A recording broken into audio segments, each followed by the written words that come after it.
Welcome sa Durs TV. Kung interesado ka sa ganitong news, huwag kalimutang isubscribe ang ating YouTube channel. Maraming salamat! Welcome po ulit sa ating panibagong update tungkol sa Kim Pao. Ihahatid ko po sa inyo ang pinakabago at pinaka-latest na mga kaganapan tungkol sa kanila.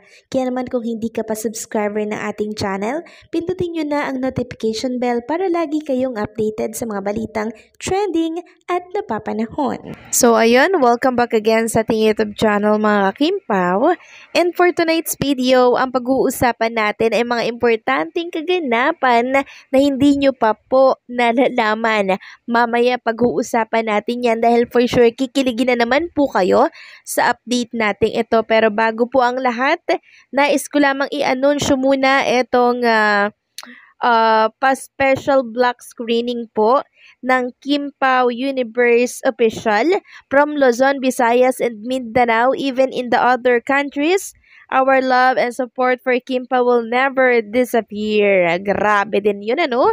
Talagang deserve ni Kim and Paolo Abilino ng napakainit na pagmamahal for Kim Pao Universe at Kim Pao Nation. Samantalang sa mga taga GG Mall o Sami City, meron tayong good news. May pa-block screening po ang isang Kim Pao group. Sabi nga dito ni Marge Kim Pao, hello to all Osamis Kim Paulandia. Kita-kits po tayo sa GG Mall, Osamis City, March 30, 2025, 10 a.m. So excited to meet you all. Sabay-sabay tayong kiligin. So ayan, malapit na po sa lugar nyo, Osamis City ha. Ano yan, March 30. So wag na po ninyong palagpasin ito mga kakimpaw. Samantalang for March 26 na ko, dalawang tulog na lang mga kakimpaw at talaga namang masasaksihan na po natin ang My Love Will Make You Disappear ni Kim and Paolo Abilino. Wag na wag kayong magdi-disappear, sumuporta po kayo mga kakimpaw. Samantalang next topic naman tayo mga kakimpaw. Ito po ay naging photoshoot ni Kim and Paolo Abilino during PMPC Star Award ata kagabi ata to or kahapon. So nagkaroon sila ng photoshoot doon. And nakita ko nga yung napaka-hot na picture ni Kim and Paolo Abilino dito. May pahawak pa si ate mo ha sa dibdib ni Paolo Abilino. Talagang napaka-hot. And suot ni Kim yung kulay red na dress dyan na may pa kita dyan ng boobs. Grabe, napaka-hot naman talaga ni Chinita Princess. At napansin ko nga po dyan yung tingin ni Paolo Abilino sa bandang itaas po ng braso ni Chinita Princess. Grabe, Paolo, yan pala yung kahinaan mo. Kasi sinabi tingin lang kay Chinita Princess, abay nakatingin po sa ni Chinita Princess sa napakakinis na braso. Nakakatuwa naman si Paolo, no? Talagang inlababo ang lola mo kay Chinita Princess. At hindi din po yung nakalagpas sa mata ng mga Kim Pao fans. Sabi ng isa dito, Paulo, sa camera ka tumingin, please lang, para hindi ka magkasala. So, grabe, di ba? Paulo naman, sus mio, mamaya na yan, trabaho muna, ika nga po nila. Talagang itong si Paulo may pagkamaharot din eh. Para payag kaming maharot siya, pero kay Chinita Princess lang, wag sa iba. Samantalang next topic naman tayo, ito po ay yung interview kay Kim and Paolo Abilino na ngayon lang lumalabas mga kakimpaw kasi meron dong sinabi si Paolo at si Kim na sobrang kinakilig po ng maraming fans. Alam niyo po ba kung ano yung naging sagot nila doon?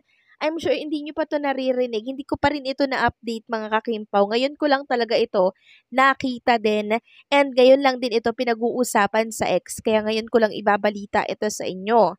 So, sabi dito ng nag-post, huy, di ako prepared. What a profoundly wise answer when he said he rather lose his eyesight because he's already seen everything he wanted to in this world. Then, shift his gaze to Kim and namatay din tayo sa sagot ni girl. So, ano po ba kasi yung katanungan doon sa interview for Kim and Paolo Abilino? Sabi po doon, would you rather mag-disappear ang eyesight mo o ang lahat ng memories mo? Grabe, ang hirap ng tanong mga kakimpo, no? Parang ang hirap mamili kasi parehas importante yung memory and itong eyesight natin. Kayo ba mga kakimpaw? Anong pipiliin nyo? Eyesight nyo o yung memory nyo? Please comment down below ha, habang nanonood kayo. Tapos, ang sagot ni Kim Jan, grabe. Sabi niya, grabe. Ayoko po mabulag. Ayaw pa daw niyang mabulag. Sabi naman ni Paulo, kasi hindi mo na ako makikita. Then sabi ni Kay, memory na lang. Gusto pong malus ni Kim yung memory na lang daw kaysa yung eyesight niya. Kasi gusto niya nga pong makita pa ang mundo. Then sabi ni Paulo, may eyesight kasi parang nakita ko naman na ang lahat ng gusto kong makita sa mundo. Sabay tingin po niya kay Chinita, Princess. Tapos si Kim po, grabe nagulat siya sa reaction ni Paulo kasi sa kanya tumingin si Paulo, nakita na naman daw niya lahat ng gusto niyang makita sa mundo. Then after nun, ito yung pinaka-favorite na part na narinig ko kay Kim. Sabi ni Kim, ako na lang ang magiging mata mo kasi si Kim po pinili mata niya. 'Di ba? Na ayaw niyang malus yun. Ikaw na lang ang magiging memory ko. Grabe, 'di ba? Sobrang napipil ko na endgame na talaga for Kim and Paolo Avellino. Kasi si Paolo memory yung gusto niyang piliin. Tapos si Kim yung mata niya. O 'di ba? Forever hanep talaga mga kakimpaw, nakakatuwa. Then eto po yung mga komento ng mga Kimpaw fan, no. Diyos ko Lord, panindigan nyo kami. Quit playing games with our hearts. Grabe mga Kimpaw, ang daming umiiyak ko.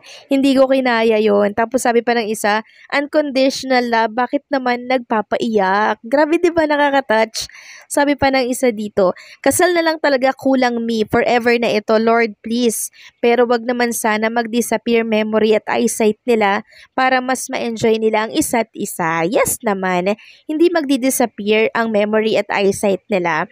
Ipag-pray natin na ma-enjoy pa nila ang buhay nila sa mundong ibabaw ng mahabang panahon kasama ang kanilang bubuuing pamilya. 'Di ba? Yan pong ipag-pray natin for Kim and Paolo Avellino, okay?